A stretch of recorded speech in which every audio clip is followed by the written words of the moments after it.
So a couple of weeks ago, I did my written review of the OnePlus 6T, and I titled it Fundamentally Great. But that got me thinking, what exactly does fundamentally great really mean? So probably one of the most important smartphone fundamentals for me is software. Oxygen OS is probably one of my favorite Android skins that has ever existed.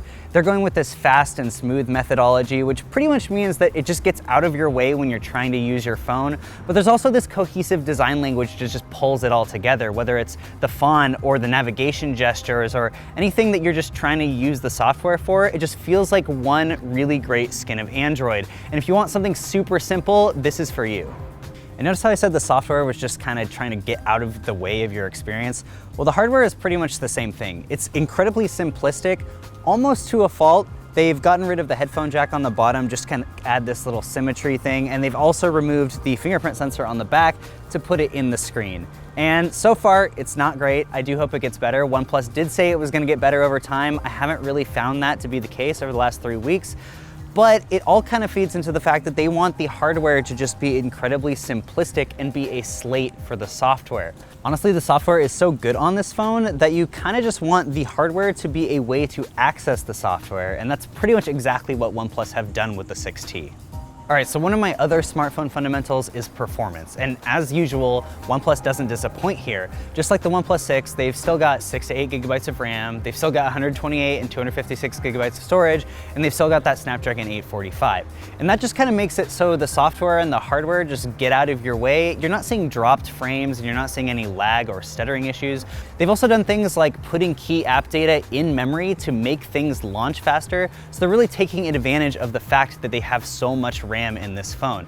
I don't think you're ever going to have an issue with performance in the OnePlus 6T.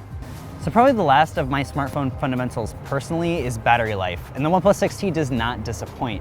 I'm getting around 6.5 to 8 hours of battery life out of this phone, and that is really, really good for a 3,700 milliamp hour cell.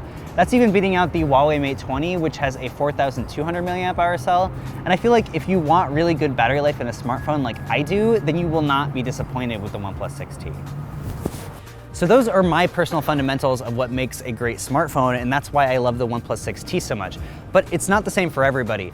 Most people actually want a really great smartphone camera. And the OnePlus 6T's camera is not bad.